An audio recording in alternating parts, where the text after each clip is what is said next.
خصوصاً على افضلهم وخاتم النبیین محمد الامین وعلى آلہ وصحبہ اجمعین.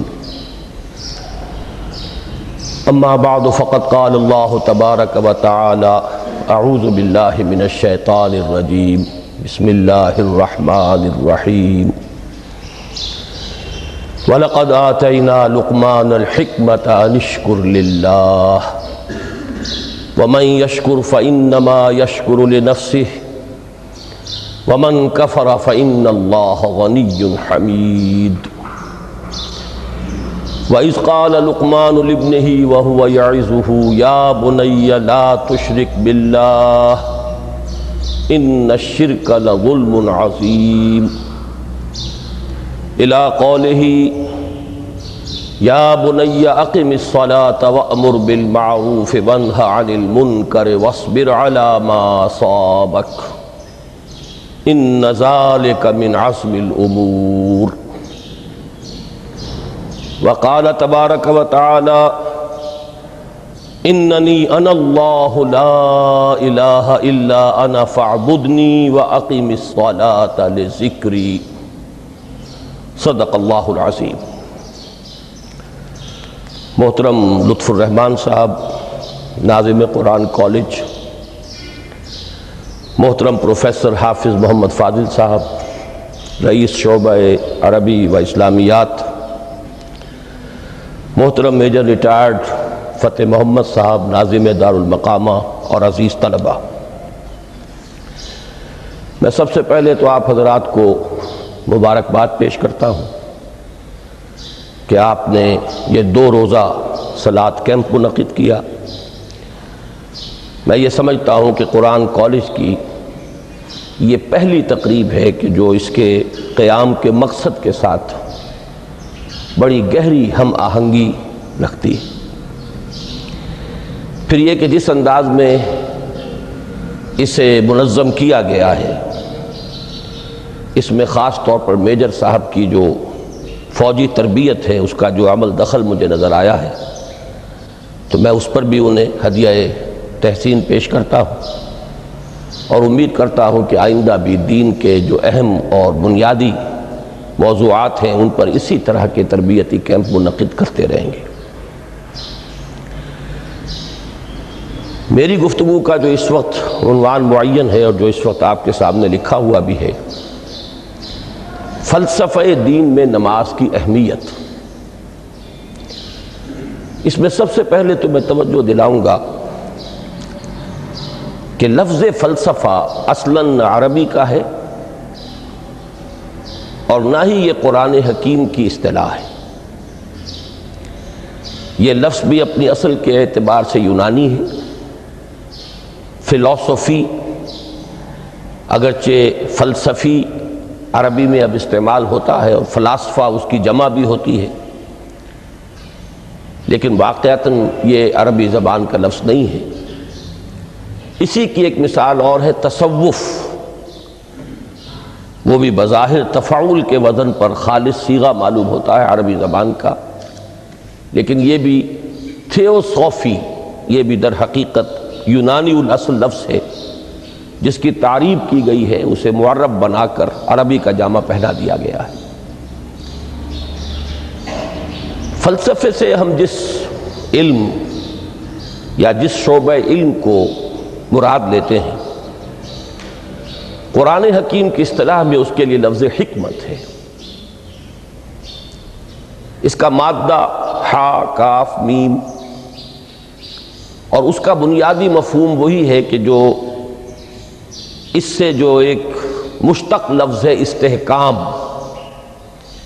کسی شے کا مضبوط ہو جانا، پختہ ہو جانا، قوی ہو جانا، ایسی صلاحیت حاصل کر لینا کہ وہ اپنی حفاظت کر سکے، اپنے خلاف کسی بھی اقدام پر اپنا دفاع کر سکے. یہ ہا کاف میم کے مادے کا اصل مفہوم ہے. اور حکمت انسان کے فکر اور اس کے شعور کی پختگی کا نام ہے. اس لیے کہ انسان حیوانات سے ممیز کیا گیا ہے اگرچہ مختلف اعتبارات سے، لیکن یہ کہ اس میں سب سے اہم اعتبار یہ ہے کہ یہ حیوان عاقل ہے۔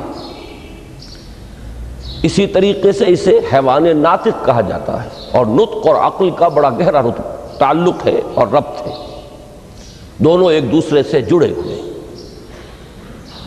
تو ہم کہیں گے شعور، عقل سے انسان کو شعور حاصل ہوتا ہے، اور نطق جو ہے اس کی بنیاد، اس کا سورس جو ہے وہ یہی شعور ہے۔ تو انسانی فکر کی پختگی، انسانی شعور کی پختگی، اس کے اندر ایسی صلاحیت کا پیدا ہو جانا کہ وہ حقائق تک رسائی حاصل کر سکے، اس میں اتنی قوت پیدا ہونا کہ وہ صحیح رخ پر، صحیح رخ سے موڑنے والے جتنے محرکات ہیں ان کے مقابلے میں اپنا دفاع کر سکے، یہ حکمت ہے۔ لہذا فلسفہ دین کی بجائے اب آپ اپنے ذہن میں حکمت دین کا لفظ رکھیں، اور اب غور کیجئے کہ حکمت دین میں صلاۃ کے مقام کو سمجھنے کے لیے ہمیں یہاں سے ابتدا کرنی چاہیے کہ حکمت دین کا سب سے بنیادی مسئلہ کون سا ہے۔ حکمت دین کا سب سے اہم، سب سے بنیادی، اولین مسئلہ معرفت خداوندی ہے۔ انسان اپنے رب کو پہچانے، اور رب کو پہچان کر اپنے فطری جذبہ تشکر کو اس کی ذات سے وابستہ کر دیں۔ یہ فطری جذبہ تشکر بھی آپ سمجھ لیجئے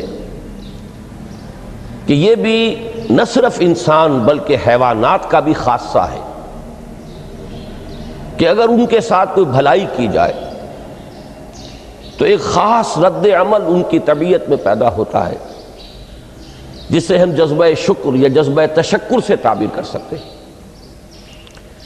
حیوان کے پاس اگرچہ وہ زبان نہیں ہے کہ جس میں وہ اپنے اس جذبے کو الفاظ کا جامہ پہنا کر اپنے محسن کی خدمت میں پیش کر سکے، لیکن یہ کہ اگر کبھی کسی بھوکے پیاسے حیوان کو آپ نے کوئی غذا فراہم کی ہو یا پانی پلایا ہو، اور پھر اگر آپ اس کی آنکھوں میں دیکھیں گے تو وہ جذبہ تشکر وہاں سے ابلتا ہوا محسوس ہوگا۔ یہ گویا کہ فطرت کا تقاضا ہے۔ حیوانات سے بلندتر سطح پر انسان ہے، تو فطرت انسانی کا بڑا اساسی اور بنیادی تقاضا ہے کہ وہ اپنے محسن کا شکر ادا کرے، جس نے بھی اس کے ساتھ کوئی بھلائی کی ہو، خیر کیا ہو، اس کی کوئی احتیاج پوری کی ہو، اس کی کوئی ضرورت پوری کی ہو، اس کا وہ شکر بجانا ہے۔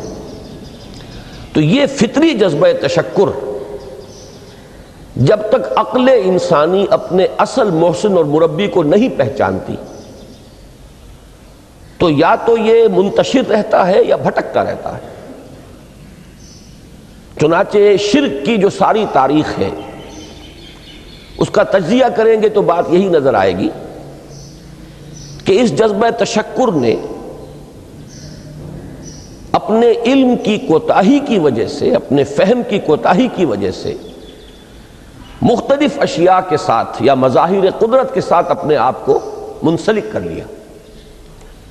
مثلاً یہ کہ یہ بات غلط نہیں ہے کہ ہماری دنیا کا یہ سارا نظام جو ہے اس میں سورج کی حرارت کو بہت بڑا دخل حاصل ہے۔ ساری انرجی جو ہمارے پاس ہے اس کی سورس تو اصل میں وہ سولر انرجی ہے۔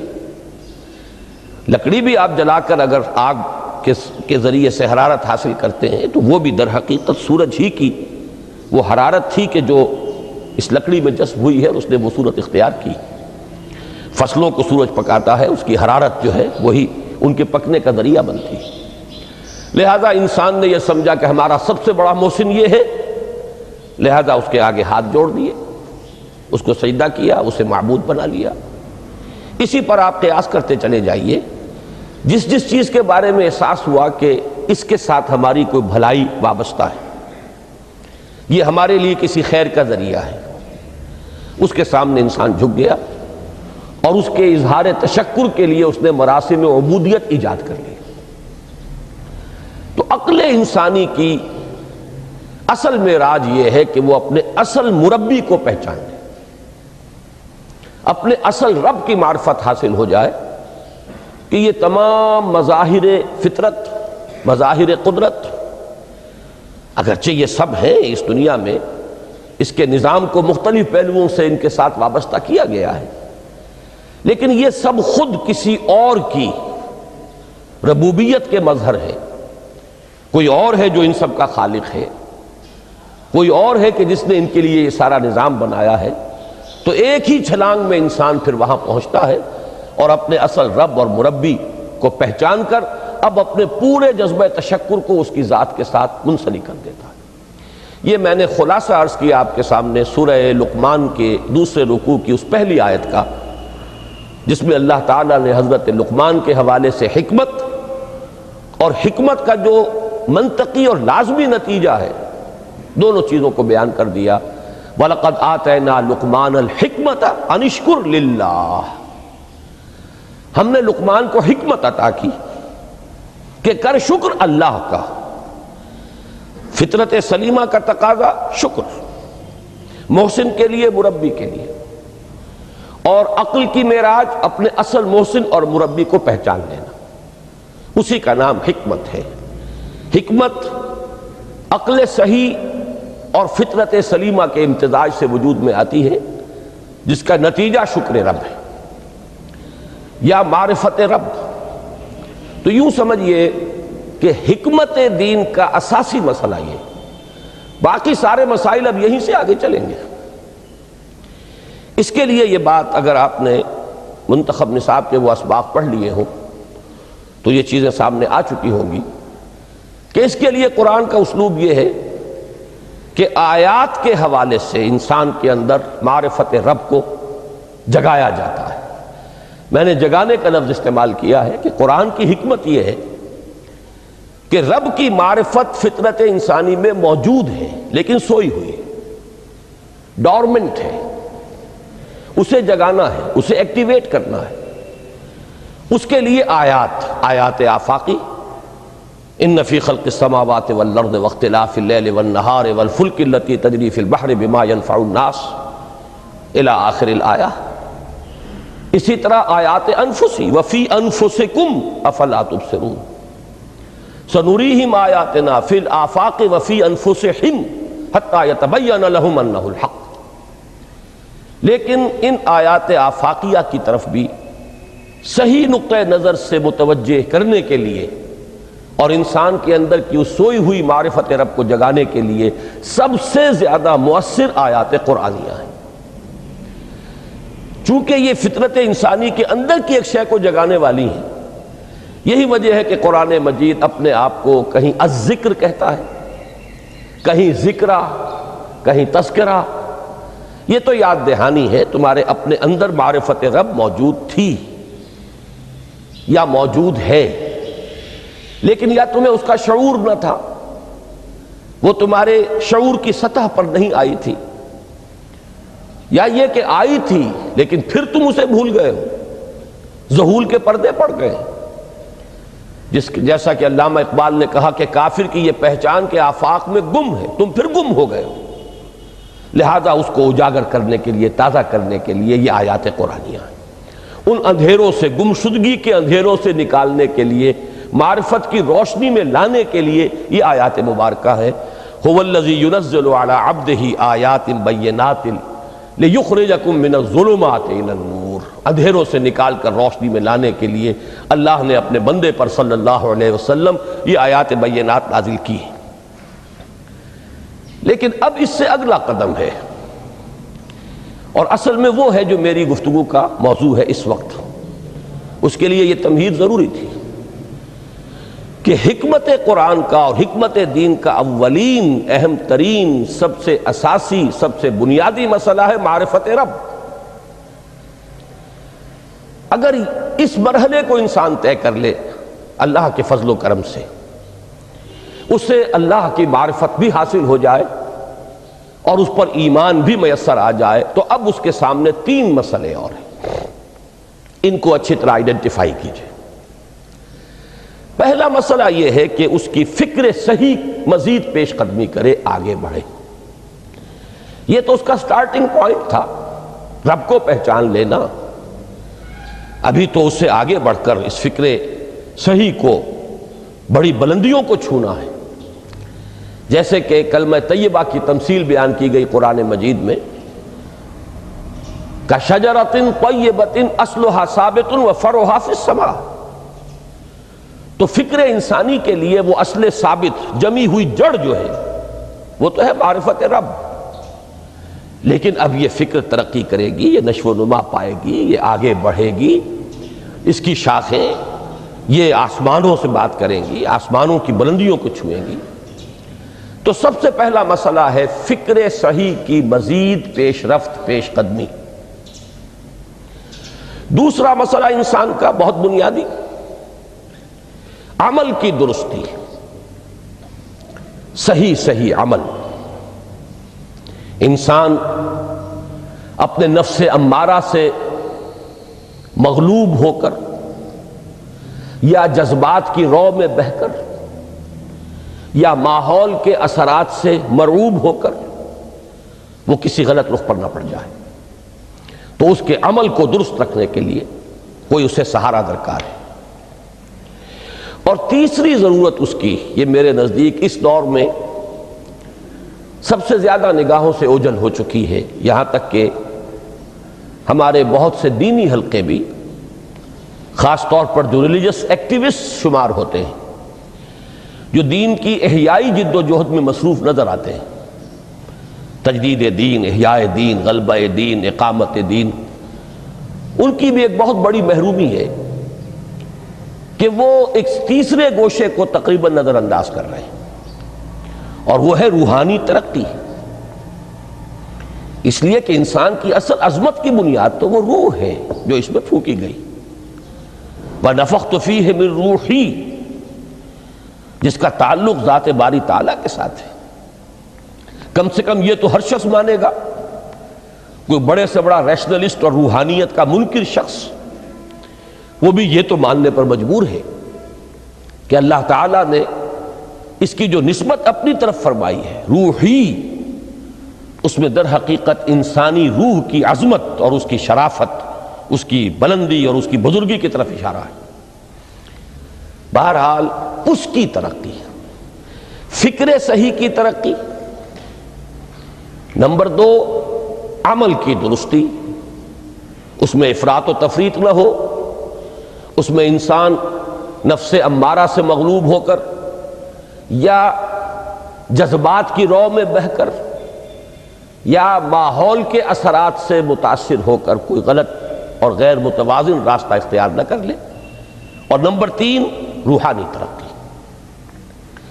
اب ان میں سے پہلی چیز کو لیجئے، فکر صحیح کے مزید ارتقاء اور اس کی مزید پیش قدمی کے لیے قرآن حکیم نے بھی سورہ آل عمران کے آخری رکوع میں ذکر کو سب سے پہلے اور سب سے اہم عامل کی حیثیت سے شمار کیا ہے۔ چنانچہ اس کی پہلی آیت جو ہے سورہ آل عمران کے آخری رکوع کی، اس میں تو وہی مضمون جو میں بیان کر چکا وہ آیا ہے، ان فی خلق السماوات والارض واختلاف اللیل والنہار لآیات لأولی الالباب۔ یقیناً آسمان اور زمین کی تخلیق میں اور دن اور رات کے الٹ پھیر میں نشانیاں ہیں ہوش مندوں کے لیے۔ ان کے ذریعے سے انسانی شعور کے اندر وہ معرفت رب اجاگر ہوگی۔ وہ پہلا مرحلہ اب اس نے طے کر لیا، وہ ڈورمنٹ معرفت اب ایکٹیویٹ ہو گئی۔ اب مزید فکر کا مرحلہ ہے جو اگلی آیت میں آیا ہے، الذین یذکرون اللہ قیاما وقعودا وعلی جنوبہم ویتفکرون فی خلق السماوات والارض ربنا ما خلقت ھذا باطلا سبحانک فقنا عذاب النار۔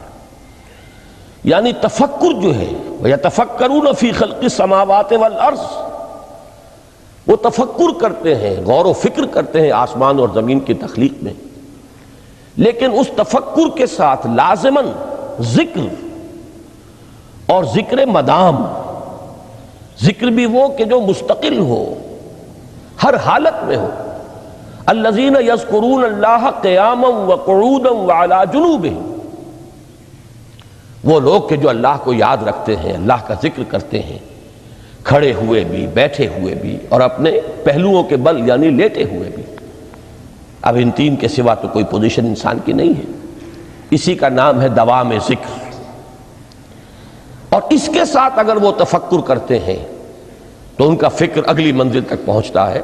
میں اس پر زیادہ بحث اس وقت نہیں کروں گا، اس وقت میں نے چونکہ وہ تین باتیں بیان کی تھی، میں درجہ بدرجہ چاہتا ہوں کہ آگے بڑھوں اور ایک حد سے زیادہ کسی بھی مسئلے میں تجاوز نہ کریں۔ یہ جو بات سورہ آل عمران کی آخری رکوع کی اس دوسری آیت میں آئی ہے، اسی کو مولانا روم نے بیان کیا ہے بہت ہی سادہ لیکن بڑے پرمغز شعر میں۔ این قدر گفتیم باقی فکر کن، فکر اگر جامد بوت رو ذکر کن۔ اس قدر تو ہم نے تمہیں بتا دیا، سمجھا دیا، یہ بات تو آ گئی تمہارے عقل میں، اب جاؤ خود غور کرو، مزید آگے پیش قدمی کرو۔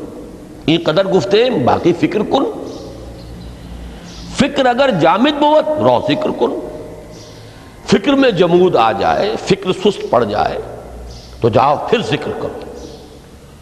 تو یہ ذکر اور فکر گویا کہ گاڑی کے دو پہیے ہیں کہ جن سے فکر انسانی صحیح رخ پر آگے بڑھے گا۔ اگر یہ ذکر ساتھ نہیں رہے گا تو فکر انسانی کج ہو جائے گا۔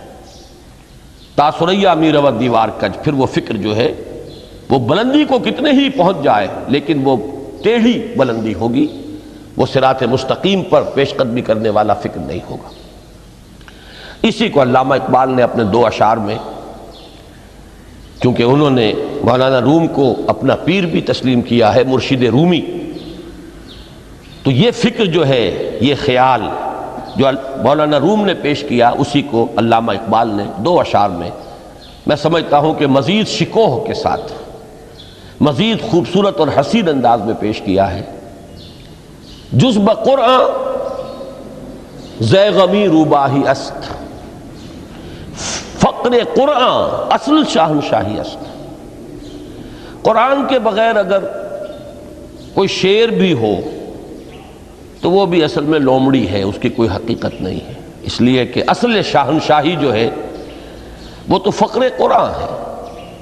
اب فقر قرآن کیا ہے؟ فقر قرآن اگر آپ لکھا ہوا دیکھیں گے اس کو تو اس کے آگے یہاں اب سوالیہ نشان آ جائے گا۔ فقر قرآن یعنی سوچو فقر قرآن کیا ہے، اور جواب ہے اختلاط ذکر و فکر۔ فقر قرآن امتزاج سے وجود میں آتا ہے کہ اس میں ذکر بھی ہو، فکر بھی ہو۔ اور فکر را کامل نہ دیدم جز بے ذکر، میں نے فکر کو کبھی بھی اپنی منزل مقصود تک پہنچتا ہوا نہیں پایا جب تک کہ اس کے ساتھ ذکر نہ ہو۔ تو پہلی شے تھی فکر انسانی کی صحیح رخ پر مزید پیش قدمی اور پیش رفت، اور اس کے لیے لازم ہے ذکر و فکر کا امتزاج۔ دوسری چیز کو لیجئے عمل کی درستی۔ اس عمل کی درستی کے لیے اللہ تعالیٰ کے ساتھ ایک گہرے تعلق کی ضرورت ہے، اس لیے کہ صبر کی بحث میں یہ مضامین شاید آپ کے سامنے آ گئے ہوں کہ صبر جہاں مصیبت پر صبر ہوتا ہے، تکلیف پر صبر ہوتا ہے، اللہ کے احکام پر جمنا یہ بھی صبر ہے، نفس کی خواہشات کی باغ کو تھام کر رکھنا، کھینچ کر رکھنا یہ بھی صبر ہے، اور استقامت کسی شے پر قائم رہنا یہ بھی صبر ہے۔ تو عمل صحیح پر استقامت کے لیے وَاصْبِرْ وَمَا صَبْرُكَ إِلَّا بِاللَّهِ، اس صبر کی سب سے اہم جو بنیاد ہے، اس کا جو سب سے بڑا ذریعہ ہے، اس کا جو سب سے بڑا سہارا ہے، وَمَا صَبْرُكَ إِلَّا بِاللَّهِ، اس کے لیے ضرورت ہے ایک گہرے تعلق کی کہ اللہ کے ساتھ ایک ایسا تعلق برقرار رہے جو نہ صرف گہرا ہو بلکہ دائم و قائم ہو، مسلسل ہو۔ ذرا ذہول ہوگا، تعلق مع اللہ میں ذرا کمی آئے گی، شیطان کا وار کاری ہو جائے گا۔ اسی کو حضور نے حدیث میں یوں تعبیر کیا ہے تمثیلاً کہ جو دل اللہ کی یاد سے غافل ہے اس پر، فارسی کا وہ مقولہ بھی ہے کہ خانہ خالی را دیو می گیرت، گھر خالی رہے تو جنات اس پر دیو جو ہے آ کر قبضہ جما لیتے ہیں۔ تو خانہ قلب جو ہے اگر یاد خدا بندی سے خالی ہو گیا تو شیطان ابلیس لعین اپنی تھوتنی ٹکا دیتا ہے۔ یہ لفظ آتا ہے سور کے منہ کے لیے تھوتنی، جس طرح اس کا نکلا ہوا سا منہ ہوتا ہے آگے، تو یہ لفظ استعمال کیا گیا کہ وہ اپنی تھوتنی انسان کے دل پر جما کر اور پھوکے مارنی شروع کر دیتا ہے۔ تو شیطان کو موقع ہی تب ملتا ہے جب انسان کے تعلق مع اللہ کے اندر کمی ہو، وہ خانہ بالکل خالی ہو گیا ہو یا اتنا ضعیف ہو گیا ہو کہ کل عدم ہو جائے، گویا کہ نہیں۔ تیسری چیز کی طرف آئیے، روحانی ترقی۔ روحانی ترقی کے لیے میں ایک اصطلاح آپ کے سامنے لا رہا ہوں، اس سے مراد کیا ہے؟ روحانی ترقی کے لیے ہماری دینی اصطلاح ہے تقرب الی اللہ، اللہ سے قریب تر ہوتے چلے جانا۔ اس پر میرا ایک کتابچہ بھی ہے، تقرب الی اللہ کے دو مدارج، دو درجے، جو در حقیقت ایک حدیث نبوی علیہ الصلاۃ والسلام ہی پر مبنی ہے کہ حضور نے ایک درجہ قرار دیا ہے تقرب بالفرائض، فرائض کے ذریعے سے انسان اللہ کا قرب حاصل کرے۔ ایک ہے تقرب بالنوافل، نوافل کے ذریعے سے اللہ کا قرب حاصل کرے۔ ان میں کیا نسبت و تناسب ہے، اہمیت کے اعتبار سے کون بڑھ کر ہے، بلندی کے اعتبار سے کون بڑھ کر ہے، یہ تمام مسائل میں نے اپنی اس تقریر میں بیان کیے تھے جو اس کتابچے میں شائع ہوئی ہے۔ اس وقت میں اس کی تفصیل میں نہیں جا رہا، صرف یہ تذکرہ اس لیے کر رہا ہوں کہ جن کو بھی خواہش ہو جائے وہ اس کا مطالعہ کرے۔ ہماری اس وقت کی گفتگو سے وہ کتابچہ اس جگہ پر منسلک ہوگا۔ تو تقرب الی اللہ، یہ تقرب کوئی فزیکل فینومینن نہیں ہے، جسمانی یا مادی مسئلہ نہیں ہے۔ اللہ سے قرب یہ نہیں ہے کہ کوئی کروڑوں میل کا فاصلہ ہے، اب ہمیں کوئی رسی پر چڑھنا ہے اوپر بڑی محنت اور مشقت سے۔ فصل تو ہے ہی نہیں، فاصلہ ہے ہی نہیں، بعد ہے ہی نہیں۔ نحن اقرب الیہ من حبل الورید، ہم تو انسان سے اس کی شہرگ سے بھی زیادہ قریب ہیں۔ ہوا معکم اینما کنتم، وہ تو تمہارے ساتھ ہی ہوتا ہے جہاں کہیں بھی تم ہو، بس صرف یہ کہ تمہاری توجہ نہیں ہوتی، تم اور چیزوں میں مشغول و مصروف رہتے ہو، تم ہماری طرف دھیان ہی نہیں دیتے، تم ہماری طرف متوجہ ہی نہیں ہوتے۔ ہم تو مائل بے کرم ہیں، کوئی سائل ہی نہیں، راہ دکھلائیں کسے رہنو منزل ہی نہیں۔ انسان جب متوجہ ہو جاتا ہے اور بڑھتا ہے، آگے پیش قدمی کرتا ہے روحانی اعتبار سے، تو یہ ہے در حقیقت تقرب الی اللہ، اور اسی کو ہم کہیں گے روحانی ترقی۔ اب ان تین چیزوں کو اگر آپ نے ذہن میں جما لیا، پھر میری بات کی ترتیب اس کو ذہن میں قائم کیجئے۔ ہم چلے کہاں سے؟ کہ دین کے ساتھ اصل مناسبت فلسفے کی نہیں، حکمت کی۔ نمبر 2، حکمت قرآنی کا پہلا اور اہم ترین اور بنیادی مسئلہ معرفت رب کا حصول ہے۔ اس کا نتیجہ شکر خداوندی ہے، اس کا ذریعہ آیات آفاقی، آیات انفسی، اور سب سے بڑھ کر آیات قرآنیہ ہیں جو الذکر ہے، جو تذکرہ ہے، جو ذکرہ ہے۔ لیکن اس پہلے مرحلے کو اگر کوئی انسان بفضل ہی تعالی، اللہ کے فضل و کرم سے طے کر لے، اب اس کے سامنے تین مسئلے ہیں۔ فکر کی مزید پیش رفت، مزید پیش قدمی صحیح رخ پر، اس کے لیے ذکر اور فکر دونوں کا امتزاج لازمی ہے۔ فقر قرآن اختلاط ذکر و فکر، الذین یذکرون اللہ قیاما وقعودا وعلی جنوبہم ویتفکرون فی خلق السماوات والارض۔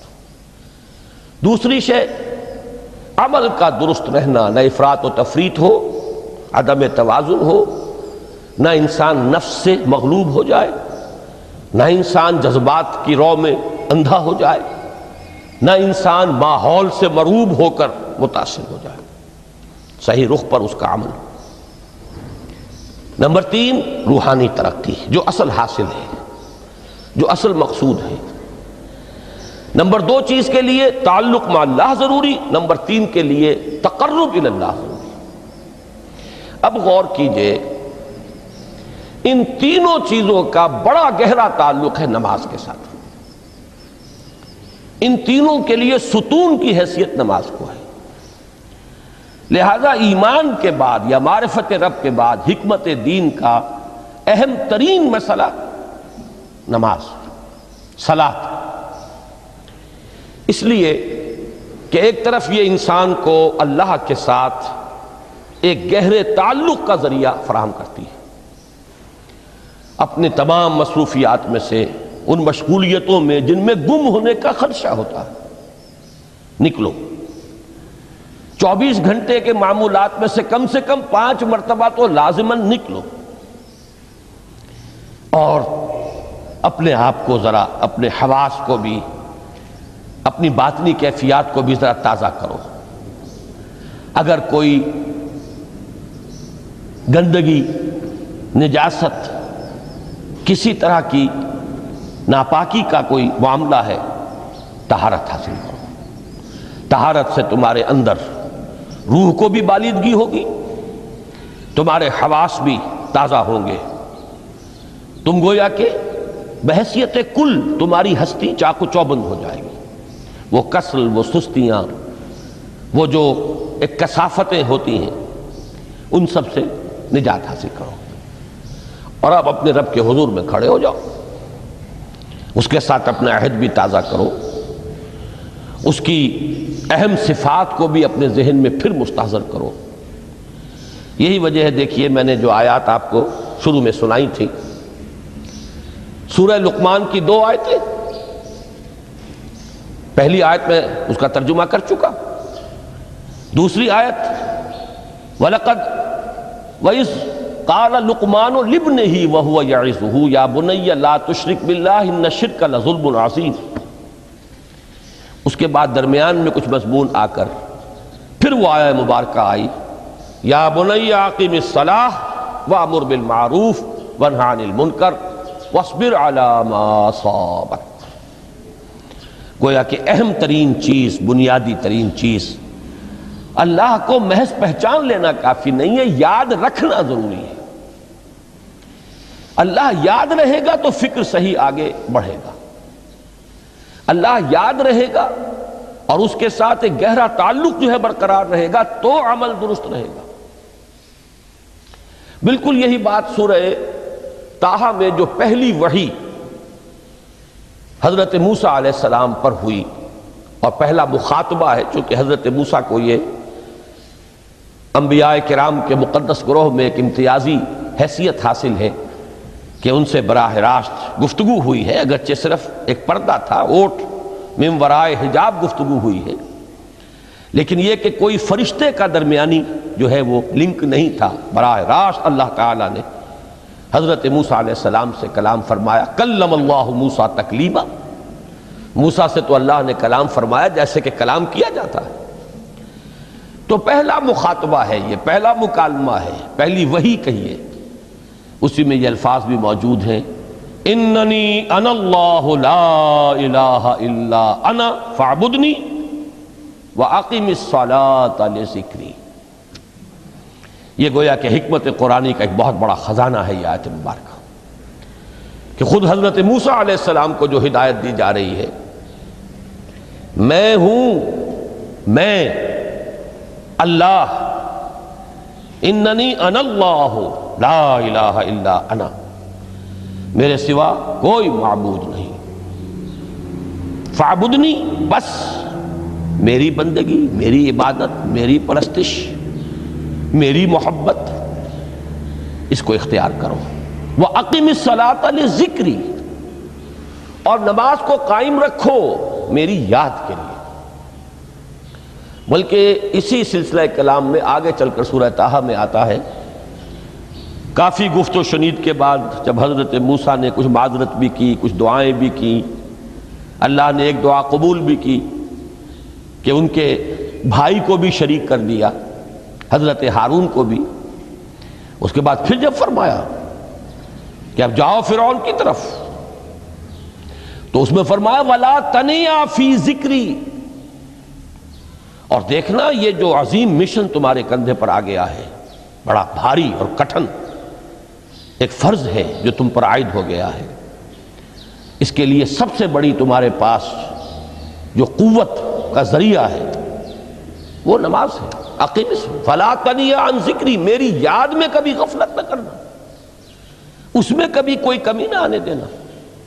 جیسا کہ میں نے عرض کیا تھا کہ جیسے ہی وہ تعلق جو ہے کمزور پڑتا ہے یا منقطع ہو جائے معاذ اللہ، تو پھر انسان گویا کہ شیطان کے لیے ایک لقمہ تر بن جاتا ہے۔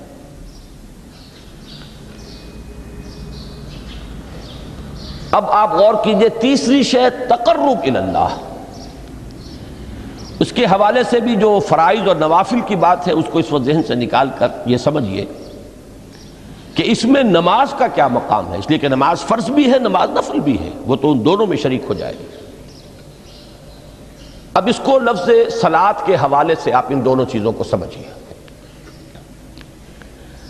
صاد لام واو یا یہ چونکہ حروف علت ایک دوسرے سے بدلتے رہتے ہیں، یہ جو مادہ ہے اس کی جو خالص لغوی اصل ہے، جو خالص عربی زبان میں اس کا بنیادی مفہوم ہے، وہ آگ جلانا یا آگ تاپنا یا آگ سینکنا، حرارت حاصل کرنا۔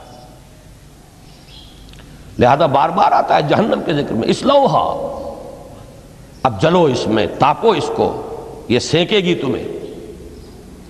بلکہ تفتلون کا لفظ آیا ہے حضرت موسیٰ کے کلام میں، جب وہ گئے تھے کوہ طور پر، جب پہنچ گئے تو تھے آگ تک کی تلاش میں، لعلکم تفتلون، تو اپنے اہل خانہ سے یہی کہا تھا کہ مجھے کہیں وہ روشنی نظر آ رہی ہے، غالباً کوئی وہاں سے آگ مل سکے گی، ورنہ یہ کہ کوئی رہنمائی کو رستہ مجھے مل سکے گا، میں وہ آگ لے آؤں گا، کوئی چنگاری وہاں سے لے آؤں، لعلکم تفتلون، تاکہ تم، اب یہ اصطلاح در حقیقت باب افتعال ہے، اور یہ تے یہاں پر توئے کی شکل اختیار کر گئی، تا نے توبن کی صورت اختیار کی صاد کی وجہ سے۔ بہرحال اس کا سب سے بنیادی مفہوم جو ہے وہ ہے تاپنا، سکائی حاصل کرنا، حرارت۔ اس کے حوالے سے سمجھ لیجئے کہ سب سے بنیادی تعلق اس کا جو ہے وہ روح کے ساتھ ہے۔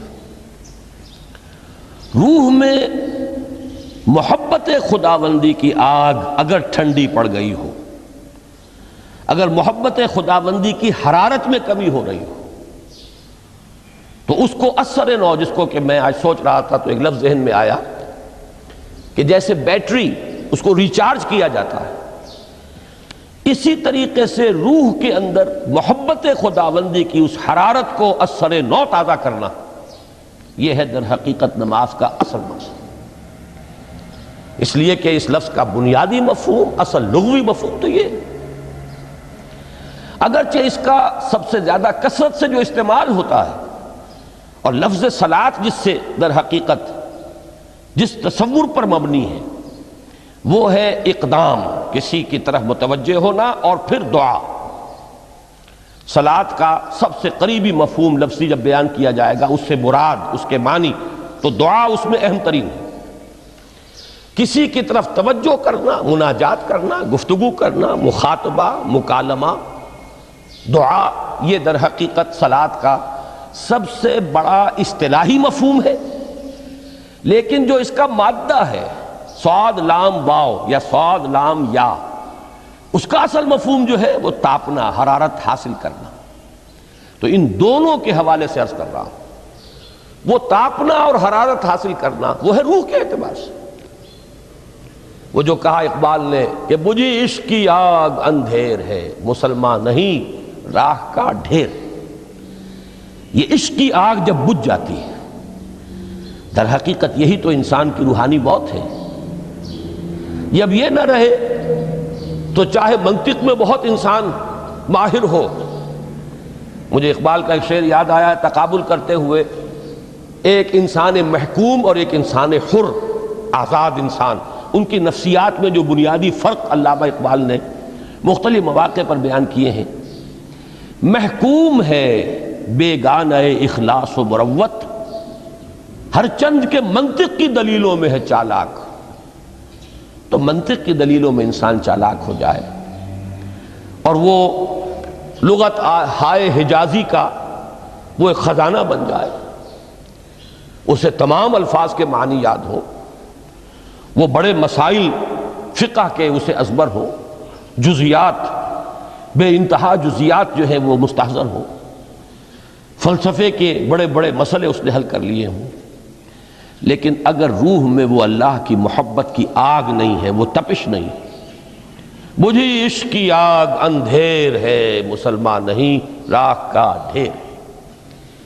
اسی کے حوالے سے آج مجھے یاد آیا تھا کہ وہ جو بڑی سادہ سی ایک نظم ہے، اللہ تعالیٰ سے دعا یا رب دل مسلم کو وہ زندہ تمنا دے، اس میں بھی جو الفاظ آئے ہیں، جو روح کو گرما دے اور قلب کو تڑپا دے، یہ ہے اصل جو مقصود ہے نماز کا۔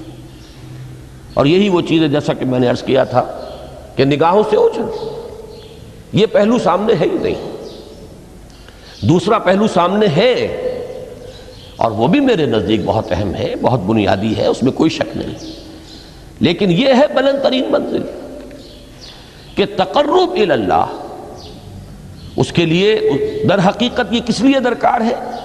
روح کے اندر عشق کی حرارت اور گرمی تازہ ہو جائے۔ بسا اوقات یہ اندر دب جاتی ہے، جیسے انگارہ ہوتا ہے آگ کا، اس کے اوپر خاک اور راکھ آ جاتی ہے، اندر کچھ ہوتی ہے، آگ دبی ہوئی سمجھ، آگ بجھی ہوئی نہ جان، اس دبی ہوئی آگ کو پھر ایک شعلہ بنانا، پھر اس کے اندر ایک حیات تازہ پیدا کرنا، یہ ہے نماز کا اہم ترین اور بلند ترین مقصد۔ لیکن اس کے ساتھ ہی اس نماز میں ذکر ہونا، اس کا یہ ذکر ہے، اور ذکر کی جب میں فہرست بیان کیا کرتا ہوں بہت سے حضرات کے سامنے ہوگا کہ ذکر کا در حقیقت مفہوم ہے استحضار اللہ فی القلب۔ ہمارے ہاں غلطی سے جو ذرائع ذکر ہیں انہیں ذکر قرار دے دیا گیا ہے۔ نماز ذکر نہیں ہے، نماز ذکر کا ذریعہ ہے۔ اقیم الصلاۃ لذکری، نماز قائم کرو میرے ذکر کے لیے۔ یہ اللہ اللہ کہنا یا ادعیہ معصورہ جو حضور صلی اللہ علیہ وسلم کی مسنون دعائیں ہیں، انہیں اپنے تمام معمولات دنیاوی کے ساتھ ساتھ ان دعاؤں کو بھی انسان پڑھتا رہے، اللہ سے دعا کرتا رہے، یہ تمام ذرائع ذکر ہیں۔ سبحان اللہ الحمدللہ الحمدللہ، اس کا آپ ورد کیجئے، یہ بھی ذریعہ ذکر ہے۔ حقیقت میں ذکر ہے استحضار اللہ فی القلب، اللہ کو دل میں لے آنا، اللہ کو دل میں حاضر کر لینا، اصل میں تو ترجمہ ہوگا لیکن حاضر جاننا، یہ کیفیت جو ہے انسان کو حاصل ہو جائے۔ اب اس کے حوالے سے ذرا بات سمجھیے کہ ایک تو میں عرض کر چکا ہوں مجسم ذکر تو قرآن ہے، لہذا ذکر کی فہرست جب آپ کریں گے ذرائع ذکر تو ان میں سب سے پہلے قرآن آئے گا، اس لیے کہ وہ ہماری حکمت کے پہلے مسئلے کو حل کر رہا ہے، بنیادی مسئلہ، اہم ترین مسئلہ۔ دوسرے نمبر پر ذکر جو ہے، اب اس کے لیے کچھ اصطلاحات جو میرے مختلف دروس میں شاید آپ کے سامنے بعد میں آئیں یا پہلی آ چکی ہوں، ان کے حوالے سے میری بات سمجھیے۔ ایک ذکر غیابی ہے، تھرڈ پرسن میں، صیغہ غائب میں اللہ کی یاد کرنا، اللہ اکبر اللہ اکبر اللہ اکبر۔ ابھی اللہ اکبر جو ہے یہ جملہ اسمیہ خبریہ ہے، ایک حقیقت کی تکرار آپ کر رہے ہیں، اللہ سب سے بڑا ہے، اللہ سب سے بڑا ہے، سبحان اللہ سبحان اللہ سبحان اللہ۔ یہ در حقیقت ذکر غیابی ہے کہ آپ اس میں مخاطب نہیں ہیں اللہ سے، ایک ذکر خطابی کہیں یا ذکر حضوری کہیں، جس میں مکالمہ ہوتا، جس میں گفتگو ہوتی. تو نماز در حقیقت ذکر حضوری اور ذکر خطابی کی بلند ترین شکل ہے. اس لیے میں نے عرض کیا تھا کہ نماز کے لفظ یا صلاۃ کے لفظ یہ اصطلاحی معنی جو اکثر و بیشتر کیے جاتے ہیں وہ ہے دعا. اور دعا میں ہوتا کیا ہے؟ مکالمہ ہے، مخاطب، اے اللہ، اے میرے رب، اے پروردگار. پھر یہ کہ اس میں اقدام اور کسی کی طرف متوجہ ہونا. یہی وجہ ہے کہ افتتاح صلاۃ، نماز کو شروع کرنے کے لیے، ایک تو وہ الفاظ جو قرآن مجید میں آئے ہیں، انی وجہت وجہی للذی فطر السماوات والارض حنیفا وما انا من المشرکین. یہ ہے توجہ کا ارتکاز، بشرطے کہ یہ صرف الفاظ ہی نہ نکل رہے ہوں، واقعتاً یہ تعبیر ہو اس وقت کی انسان کی نفسیاتی کیفیت کی، کہ شعوری طور پر وہ فیصلہ کرتا ہے کہ اب میں منقطع ہو رہا ہوں، ہر چہار طرف سے اپنی توجہ کو ہٹا کر، ہر مسئلے سے اپنے آپ کو خالی و ذہن کر کے، یعنی ظاہری اور باطنی دونوں اعتبار سے میں اپنی توجہ کا ارتکاز کر رہا ہوں اس ذات کی طرف جس نے آسمانوں اور زمین کو پیدا کیا، اور بالکل یکسو ہو کر رہا ہوں. انی وجہت وجہی للذی فطر السماوات والارض حنیفا وما انا من المشرکین. اور دوسری وہ جو دعا جس سے ہم افتتاح کرتے ہیں اپنی نماز کا، دیکھیں اس میں خطاب کا کس قدر اہتمام. وہاں سبحان اللہ نہیں ہے، سبحانک اللہم، پاک ہے تو اے رب ہمارے، وبحمدک وتبارک اسمک وتعالی جدک. اب آپ غور کر رہے ہیں، یہ ہے تخاطب، براہ راست مخاطب ہونا. یہ گویا کہ لب لباب میں آپ کے سامنے عرض کر رہا ہوں علامہ اقبال کے خطبے کا، دی میننگ آف پریئر ان اسلام. خطبات جو ہیں ان کے مشہور، ان میں غالباً یہ تیسرا یا چوتھا لیکچر ہے کہ اس میں تصور یہ دیا گیا ہے کہ دو ہی انائیں ہیں. ایک انائے کبیر، اننی انا اللہ لا الہ الا انا، یہ وہ انائے کبیر ہے، انائے مطلق ہے، میں، بہت بڑی میں، جس کو کہ علامہ اقبال نے کہا دی بگ آئی ایم. یہ بگ آئی ایم جو ہے وہ سورہ طٰہٰ کی اس آیت میں ہے، اور میرے علم کی حد تک کوئی اور مقام نہیں ہے جس میں اس قدر جلال ہو. اللہ نے اس طور سے اپنی انانیت کبریٰ اور انانیت مطلقہ کا اظہار اس بلند آہنگ کے ساتھ کیا ہو، اننی انا اللہ لا الہ الا انا. وہ انائے کبیر اور یہ انائے صغیر، یہ انائے محدود، یہ چھوٹی سی ایک انا ہے میں، یہ میں ہوں. آپ جب کہتے ہیں میں، بڑی محدود سی ایک انا، دی فائنائٹ ایگو، انائے محدود اور انفائنائٹ ایگو. اور صلاۃ اصل میں کیا ہے؟ اس چھوٹی انا کا بڑی انا کے سامنے آ کر، روبرو ہو کر، وہ جو کبھی ٹیلی ویژن کا ایک پروگرام ہوا کرتا تھا، روبرو ہو کر خطاب. ایک ہے وہ صیغہ غائب میں تکرار، سبحان اللہ، سبحان، وہ بھی بہت اہم ہے، اس کا اپنی جگہ پر فائدہ ہے، لیکن ہر شے کے درجے ہیں. گر حفظ مراتب نہ کنی زندگی، اگر آپ ان کے درجوں کا علیحدہ علیحدہ لحاظ نہیں کریں گے تو غلط رخ پر پڑ جائیں گے. تو یہ جو دو ذکر خطابی یا ذکر حضوری ہے، نماز اصل میں اس کی بلند ترین شکل ہے. یہی وجہ ہے کہ سبحانک اللہم وبحمدک وتبارک اسمک وتعالی جدک ولا الہ غیرک.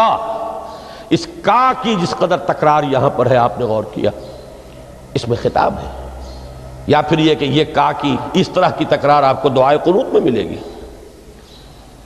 اللہم انا نستعینک ونستغفرک ونؤمن بک ونتوکل علیک ونثنی علیک الخیر ونشکرک ولا نکفرک.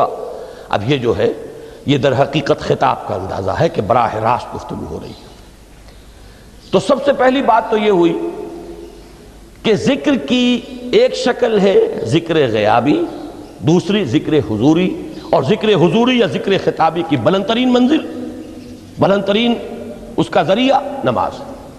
اس کو ایک پہلو سے اور سمجھ لیجئے، سورہ فاتحہ جب پھر ہم پڑھتے ہیں جسے الصلاۃ کہا گیا ہے، جو لب لباب ہے، خلاصہ ہے، اس میں پھر تدریجاً غیاب سے حضور کی طرف پیش قدمی ہوتی ہے۔ الحمدللہ رب العالمین الرحمن الرحیم مالک یوم الدین، یہ ذکر غیابی ہے، اس میں ابھی خطاب نہیں آیا، یہ وہی جملہ اسمیہ ہے۔ کل تعریف اس اللہ کے لیے ہے جو تمام جہانوں کا پروردگار ہے، مالک ہے، جو رحمان ہے، رحیم ہے، جزا و سزا کے دن کا مختار و مالک ہے۔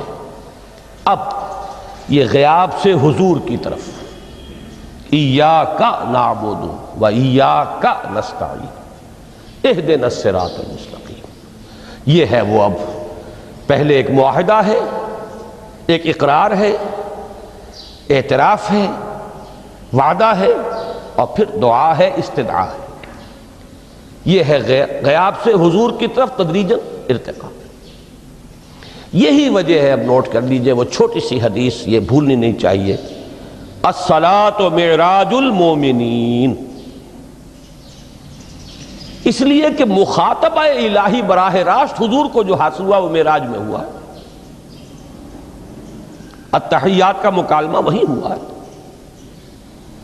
لہذا اس کو نوٹ کر لیجئے کہ باقی جو وحی ہوئی ہے حضرت جبرائیل کے ذریعے سے ہوئی ہے، یا کوئی الہام ہوا ہے، حضور کے قلب مبارک پر کوئی شے القاء کی گئی ہے، تو وہ دوسری نوعیت کی وحی ہے۔ وہ جو مخاطبہ حضرت موسیٰ علیہ السلام کو وہ اس دنیا ہی میں حاصل ہوا ہے، کوہ طور کی بلندیوں پر، یہی ان کی امتیازی شان ہے، کلم اللہ موسیٰ تکلیما۔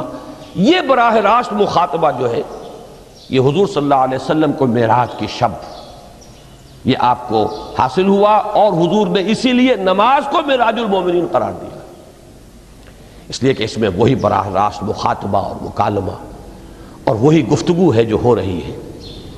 اس کے ضمن میں وہ حدیث، اب اس وقت شاید میرا وقت ختم ہونے کے قریب ہو، لیکن وہ حدیث جو اس اعتبار سے حدیث قدسی ہے، اگرچہ بعد میں اس کے جو مزید تفصیل ہے تو حضور صلی اللہ علیہ وسلم نے گویا کہ خود بیان کی ہے، لیکن مسلم شریف کی روایت ہے حضرت ابو ہریرہ رضی اللہ تعالی عنہ سے کہ حضور نے فرمایا، یقول اللہ تعالی، اللہ یہ فرماتا ہے، اسی لیے اس کو حدیث قدسی کہیں گے، قسمت الصلاۃ بینی و بین عبدی نصفین، میں نے نماز کو اپنے اور اپنے بندے کے مابین آدھا آدھا تقسیم کر دیا ہے۔ اب یہاں تک تو جملہ ہے اللہ کا، یہ ہے حدیث قدسی۔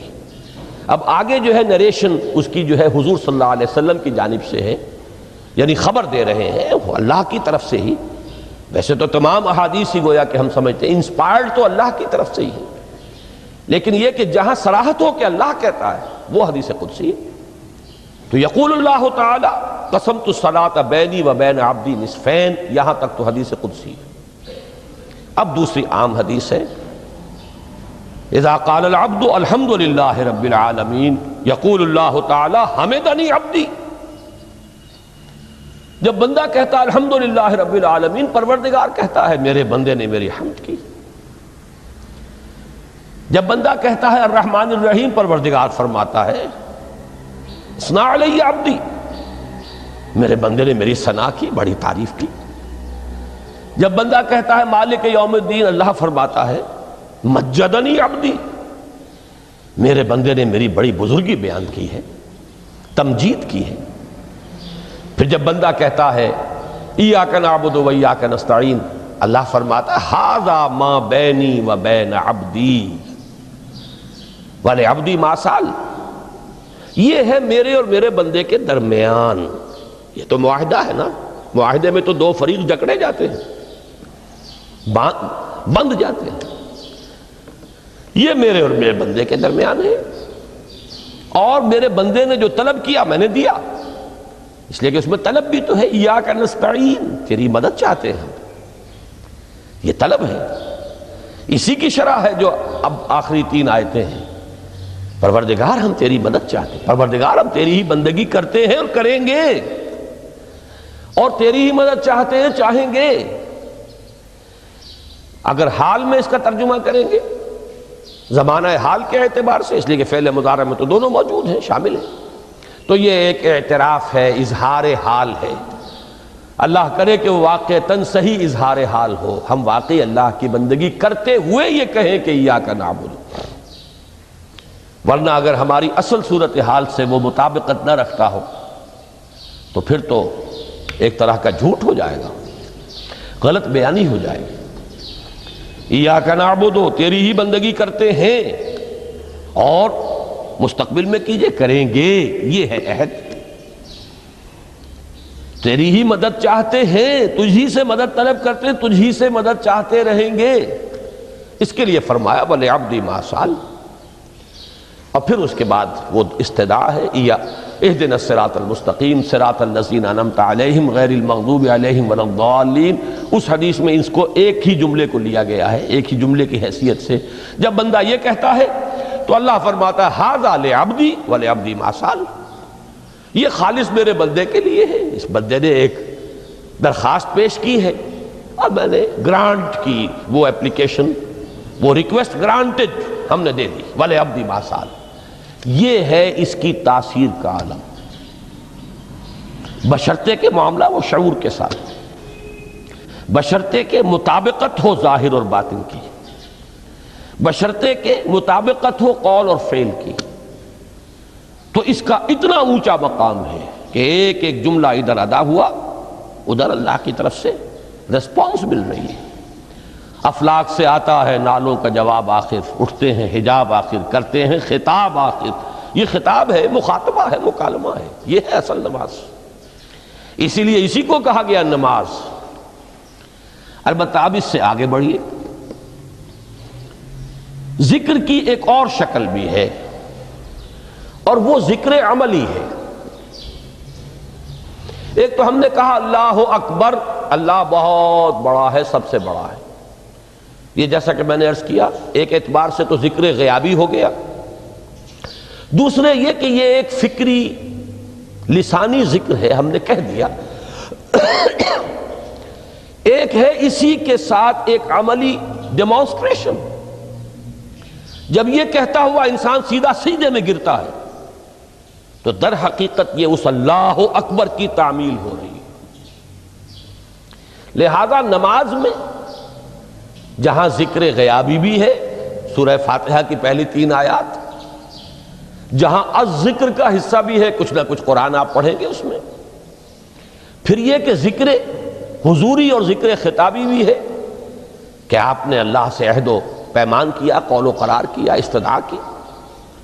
اس کے ساتھ ہی ذکر عملی بھی ہے کہ جھکنا، اللہ کی تعظیم میں انسان جھکتا ہے۔ آپ اپنے کسی بزرگ سے جب ملاقات کرتے ہیں تو جھک کر سلام کرتے ہیں، تھوڑا سا جھکنا، زیادہ جھکنے کی تو اجازت نہیں ہے، لیکن یہ کہ تھوڑا سا خم آتا ہے، یہ بھی طبیعت کی بات ہے۔ میں سمجھتا ہوں فطرت میں جیسے شکر ہے ویسے ہی اس قدر تعظیم تو فطرت انسانی میں موجود ہے۔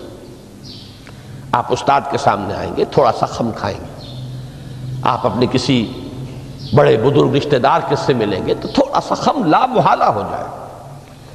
یہ در حقیقت اس آپ کے فکر کی ایک عملی تعبیر، اس کا عملی مظہر ہے کہ آپ نے اس ہستی کی تعظیم کی ہے، اس کی عظمت کا اقرار اور اعتراف کیا ہے۔ یہی تعظیم ہے اللہ تعالیٰ کی کہ جس میں پہلا درجہ ہے رکوع، جھکے آپ، اللہ اکبر کہہ کر جھکے، اور اس کے بعد پھر اس کا جو آخری درجہ ہو سکتا ہے وہ سجدہ ہے، جس میں کہ انسان نے جب اپنی پیشانی زمین پر ٹکا دی تو گویا کہ اس نے اپنی انانیت سے، اگر یہ شعور کے ساتھ ہوا ہو تب میں بات کہہ رہا ہوں، تو گویا کہ اس نے اپنی انانیت سے کامل دستبرداری اختیار کر کے اور اپنے آپ کو اپنے رب کے قدموں میں ڈال دیا۔ یہی وجہ ہے کہ حضور نے اس کو تعبیر فرمایا ہے کہ جب سجدہ کرو تو یوں محسوس کرو کہ تم نے اپنا سر اپنے رب کے قدموں میں رکھ دیا۔ یہ کیفیت ہونی چاہیے، اور چونکہ میں نے ابھی عرض کیا کہ یہ در حقیقت انسان کی انانیت، میں، میری مرضی، میری خواہش، میری پسند، میری عقل، میری منطق، میرا چوائس، میرا اختیار، یہ سب چیزیں ہی تو در حقیقت جو ہمارے اندر ایک مضمر ہے شیطنت، اس شیطنت کا مظہر یہی تو ہے۔ جب اس کو انسان اپنے ہاتھوں اپنے رب کے قدموں میں رکھ دیتا ہے تو در حقیقت اسی لیے اس کو تعبیر کیا گیا کہ اقرب ما یکون العبد الی ربہ فی السجود، بندہ اپنے رب سے قریب ترین جو ہوتا ہے وہ سجدے میں ہوتا ہے، بشرطے کہ وہ سجدہ واقعی سجدہ۔ اس میں حقیقت یہ ہے کہ اقبال کا وہ شعر بڑی صحیح تعبیر ہے، وہ سجدہ روح زمین جس سے کانپ جاتی تھی، یہ ہے اصل میں تعبیر۔ اسی کو آج ترستے ہیں ممبر و محراب، سجدوں پر سجدے اور رکعتوں کے ڈھیر لگ گئے ہوں، اور 17 رکعتیں پوری نماز عشاء کی انسان نے ادا کی ہوں گن گن کر، اور 17 رکعتوں میں آپ کو معلوم ہے 34 تو سجدے ہو ہی گئے، تو سجدوں پر سجدے اور رکعتوں کے ڈھیر۔ لیکن یہ کہ اگر وہ کیفیت آپ کے صحیح عکاسی نہیں کر رہی ہے آپ کے ذہن کی، آپ کی نفسیاتی کیفیت کی، آپ کی قلبی کیفیت کی، آپ کے شعور کی، تو پھر ٹھیک ہے، ثواب تو ملے گا اس نماز سے بھی، اس لیے کہ ثواب کا نہ ملنا تو ظلم ہوگا، سوائے ایک بات کے کہ اس میں اگر کوئی ریاکاری ہے، دوسروں کو دکھانے کے لیے نماز پڑھی گئی ہے، تو ریاکاری تو زیرو کے مانند ہے کہ اس سے جو شے ضرب کھاتی ہے زیرو ہو جاتی ہے۔ 1 کروڑ کی تعداد عدد کو آپ زیرو سے ضرب دے زیرو ہو گئے، تو ریاکاری تو زیرو کر دینے والی شے، بلکہ زیرو ہی نہیں کرتی، وہ شرک تک پہنچا دیتی ہے۔ من صلی یرائی فقد اشرکا ومن صام یرائی فقد اشرکا ومن تصدق یرائی فقد اشرکا، جس نے دکھانے کے لیے نماز پڑھی اس نے شرک کیا، جس نے دکھانے کے لیے روزہ رکھا اس نے شرک کیا، جس نے دکھانے کے لیے صدقہ خیرات کیا اس نے شرک کیا۔ لیکن یہ کہ اگر یہ بات نہیں ہے، اگر ریاکاری نہیں ہے، کوئی بدنیتی نہیں ہے، تو ایک شخص نے وقت نکالا ہے، اسی وقت میں وہ اپنا کوئی اور کام کر سکتا تھا، کوئی 2-4 پیسے کما سکتا تھا، کوئی اور دھندا دنیا کا جو ہے کرتا، لہذا اگر وہ نہیں ہے، ریا نہیں ہے، تب اس کا اجر تو لازم ہے، اس نے کچھ نہ کچھ ڈیووٹ کیا ہے، کچھ نہ کچھ سیکریفائس کیا ہے، کچھ نہ کچھ قربانی دی ہے۔ لیکن یہ کہ پھر وہ نماز یہ نہیں ہے، وہ سجدہ روح زمین جس سے کانپ جاتی تھی، اسی کو آج ترستے ہیں ممبر و محراب۔ وہ سجدہ واقعتاً انسان اشرف المخلوقات وہ جب اپنے اس گہرے شعور اور احساس کے ساتھ سربسجود ہوتا ہے تو یہ ہے اقرب ما یکون العبد الی اللہ فی السجود، قریب ترین جو بندہ ہوتا ہے اللہ سے وہ سجدے کی حالت میں ہوتا ہے۔ یہ میں نے 3 چیزوں کے حوالے سے اب آپ کے سامنے باتیں رکھی ہیں کہ پہلی منزل معرفت رب کا حصول، اللہ پر ایمان اور شکر خداوندی، اس کی لذت کا حاصل ہو جانا۔ اس کے بعد اب 3 ضرورتیں ہیں، فکر صحیح کی مزید پیش قدمی صحیح رخ پر، اس کے لیے جہاں فکر درکار ہے وہاں ذکر بھی درکار ہے، اور اس ذکر کی جامع ترین صورت نماز ہے۔ نمبر 2، انسان کے عمل کے درست رہنا، اس لیے کہ ذرا سا قرآن مجید میں سورہ اعراف میں نقشہ کھینچا گیا ہے ایک شخص کا، اس کا نام تو وہاں نہیں ہے، بلعام بن باعورہ، ویسے تورات میں اس کا ذکر ہے اور اس نام کے ساتھ ہے، بہت بڑا عالم تھا، بہت بڑا فاضل۔ قرآن کے الفاظ ہیں، ہم نے اسے اپنی آیات عطا کی تھی، آتیناہ آیاتنا، اور ہم چاہتے تو اسے ابھی اور ترفع اور بلندی عطا کرتے، وَلَوْ شِئْنَا لَرَفَعْنَاهُ بِهَا وَلَكِنَّهُ أَخْلَدَ إِلَى الْأَرْضِ، لیکن وہ تو زمین ہی کی طرف دھنستا چلا گیا، اور کوئی ایک لغزش انسان کے لیے سارے کیے دھرے پر پانی پھر سکتی ہے، ذرا سا عدم توازن اس کے رخ کو ٹیڑھا کر دے گا، اور جب ایک دفعہ ٹیڑھ ہو گئی تو شروع میں تو زاویہ جو ہے چاہے وہ 10 درجے کا ہی ہو، لیکن جیسے جیسے عمل کی وہ پیش قدمی ہوگی فاصلہ بڑھتا چلا جائے گا، انحراف شدید سے شدید تر ہوتا چلا جائے گا۔ اب اس عمل کی درستی کے لیے بھی لازم ہے تعلق مع اللہ، اس تعلق مع اللہ کا بھی سب سے بڑا ذریعہ نماز۔ تیسری چیز روحانی بالیدگی، روحانی ترقی، تقرب الی اللہ، اس کے لیے اس اعتبار سے بھی کہ توجہ اللہ، ارتکاز توجہ اللہ کی طرف، انی وجہت وجہی للذی فطر السماوات والارض حنیفا وما انا من المشرکین، اور اس اعتبار سے بھی کہ اسی کے ذریعے سے وہ عشق کی بجھتی ہوئی چنگاری کو پھر بھڑکایا جا سکتا ہے۔ جو خاک میں دب گئی ہو اللہ کی محبت کی وہ حرارت جو ہے، اگر اس میں کچھ کمی آ گئی ہے تو اس کو جھاڑ کر، راکھ کو ہٹا کر اثر نو ایک حرارت پیدا کرنا، یہی وجہ ہے کہ نماز، صلاۃ جس مادے سے ماخوذ ہے اس کا بنیادی مفہوم یہی ہے، تاپنا، حرارت حاصل کرنا، آگ جلانا، آگ روشن کرنا۔ تو فلسفہ دین جس کے لیے صحیح لفظ ہے حکمت دین، اس کے اعتبار سے تو میری یہ گفتگو ہے۔ باقی ہے کہ نظام دین میں تین اعتبارات سے پھر نماز کی اہمیت آئے گی۔ نظام دین میں سب سے پہلے انفرادی سیرت کی تعمیر، ثانیاً معاشرے کی تنظیم، پھر اس کے علاوہ جو دو عنوانات کل کے لیے طے کیے گئے ہیں، جو خادمان دین ہوں، طالبان قرآن ہوں، ان کو کس کس اعتبار سے اس نماز سے مدد ملتی ہے۔ تو ان چاروں موضوعات پر انشاءاللہ تعالی میں کل گفتگو کروں گا۔